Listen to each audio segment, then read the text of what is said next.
मालिक को प्रणाम। सभी अभ्यासी भाई बहनों को नमस्कार। मेरे गुरुदेव पुस्तक का 7वां चैप्टर असलियत की राह प्रस्तुत कर रही हूँ।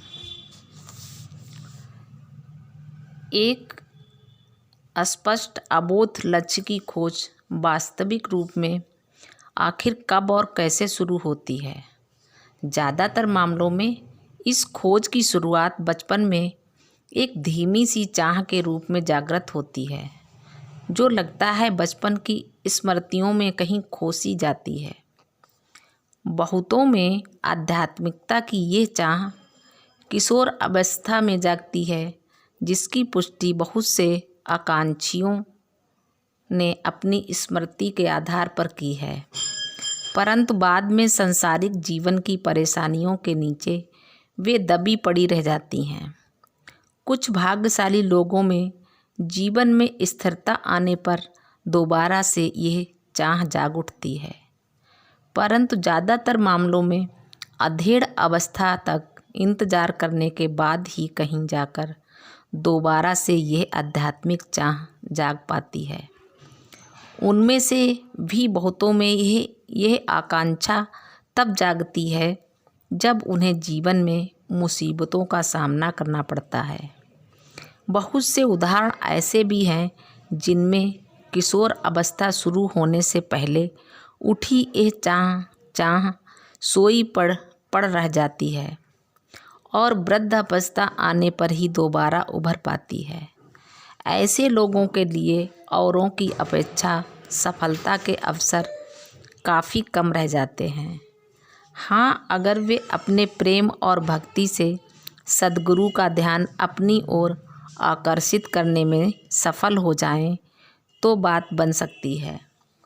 एक बार गुरुदेव ने मुझे बताया कि एक बुजुर्ग अभ्यासी के लिए उन्होंने बड़ा उल्लेखनीय काम किया था। उन्होंने कहा, देखो वह बूढ़ा है, इसलिए दया बस उपहार के रूप में हमने उसे ये दे दिया है। वह पूरी लगन और निष्ठा के साथ अपनी साधना करता है, इसलिए हमने ऐसा किया। बूढ़ों के पास अभ्यास के लिए ज़्यादा वक्त नहीं रहता, इसलिए उन्हें हम ऐसे ही दे देते हैं, परंतु तुम नौजवानों को अपनी तरक्की के लिए खुद मेहनत करनी पड़ेगी। खोज की शुरुआत के सवाल पर दोबारा आते हैं। ऐसा लगता है कि इसकी शुरुआत इंसान पर, उसके वातावरण पर और साथ ही इस बात पर निर्भर करती है कि उसे किस तरह की परिस्थितियों का सामना करना पड़ता है। ये बात तो सभी मानते हैं कि कर्मों या संस्कारों की विरासत के रूप में बीज तो इंसान के भीतर मौजूद रहता है, लेकिन अंकुरित होने के लिए उसे अनुकूल वातावरण की ज़रूरत होती है। अंकुरित होने के बाद वह पूरी तरह विकसित होकर मजबूत पेड़ बन सके, इसके लिए आगे भी अनुकूल वातावरण का होना बहुत ज़रूरी होता है। सबसे पहले परिवार या घर में ऐसा अनुकूल वातावरण पैदा करना होगा। यदि परिस्थितियां अनुकूल हों तो पालने और घर के आंगन में ये बीज अंकुरित हो सकते हैं। यदि यह प्रारंभिक वातावरण आध्यात्मिक खोज की कार्मिक प्रेरणाओं के अंकुरित होने के लिए अनुकूल न हुआ, तो बाद में इसका अंकुरित होना मुश्किल होता है, और अगर अंकुरित हुआ भी तो बहुत लंबा और कठिन संघर्ष करना पड़ता है। हमारे आदि गुरु एवं मेरे गुरुदेव दोनों ही बाल्य अवस्था के अध्ययन से पता चलता है कि उनके माता पिता बड़े धार्मिक स्वभाव के थे। विशेष रूप से उनकी माताओं की धार्मिक जीवन में काफ़ी रुचि थी, इसलिए उन दोनों के परिवार का वातावरण उनके इस विकास में अनुकूल और मददगार साबित हुआ।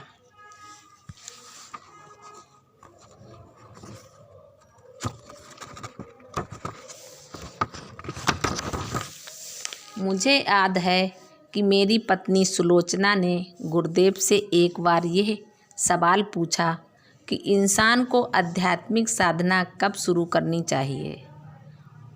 उसने ये इसलिए पूछा क्योंकि गुरुदेव साधारणतः 18 वर्ष से कम उम्र वालों को ध्यान करने की इजाज़त नहीं देते हैं। गुरुदेव ने जवाब दिया, असल में तो इसकी शुरुआत गर्भधारण के समय ही हो जानी चाहिए। लाला जी साहब कहा करते थे कि साधना शुरू करने के लिए यही समय सही होता है। लेकिन साहब, गर्भ का समय हम कैसे तय करें? यह नामुमकिन है।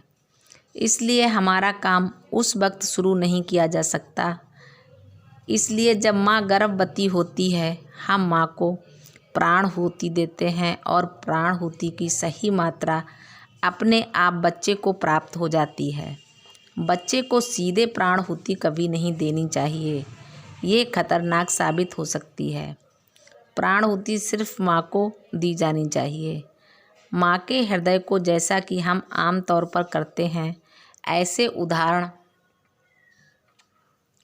बहुत कम मिलते हैं जहाँ माँ स्वयं आध्यात्मिक पथ पर हो और गर्भस्थ बालक को, जो उसका एक अंश है, आध्यात्मिक प्रशिक्षण का दिव्य उपहार प्रदान कर सके। परंतु गुरुदेव के कहने का मतलब यही है कि वास्तविक खोज की शुरुआत जल्दी से जल्दी होनी चाहिए। शुभास्य शीघ्रम। अच्छे काम की शुरुआत जितनी जल्दी की जा सके उतना ही अच्छा है। मेरा एक सहयोगी, जो मेरा मित्र भी था, वह आध्यात्मिक मामलों में रुचि तो रखता था, परंतु बहुत थोड़ी। मैं उसे ध्यान शुरू कराने की कोशिश में लगा रहता था। वह बराबर ये कह कर टालता रहा कि अभी तो मैं छोटा हूँ, अविवाहित हूँ और इस प्रकार के कामों के लिए तो अभी बहुत समय पड़ा है। आध्यात्मिक अभ्यास शुरू करने में उसे यही एतराज़ था कि अभी तो गृहस्थी की चक्की में पिसना बाकी है और गृहस्थ जीवन के अनुभव के बिना कोई भी साधना अधकचरी रहेगी। उसके विवाह के बाद मैंने फिर उससे साधना शुरू करने के बारे में बात की। उसका जवाब था कि अभी अभी तो उसकी शादी हुई है। उस जीवन का अभ्यस्त होने के लिए उसे थोड़ा और समय चाहिए। उसने मुझसे विनती की कि थोड़ा इंतज़ार करूं, उसे 50 साल का हो जाने दूं। उसके बाद वह अवश्य आध्यात्मिक साधना शुरू करेगा। दुख की बात यह हुई कि विवाह के 2 साल के भीतर थोड़ी मामूली सी बीमारी के कारण अचानक ही उसकी मृत्यु हो गई। उसके भीतर आध्यात्मिकता की चाह होने के बावजूद साधना के पथ पर उसे नहीं लाया जा सका। ये मेरे लिए बड़े दुख की बात रही। मालिक को प्रणाम। सभी अभ्यासी भाई बहनों को नमस्कार। धन्यवाद।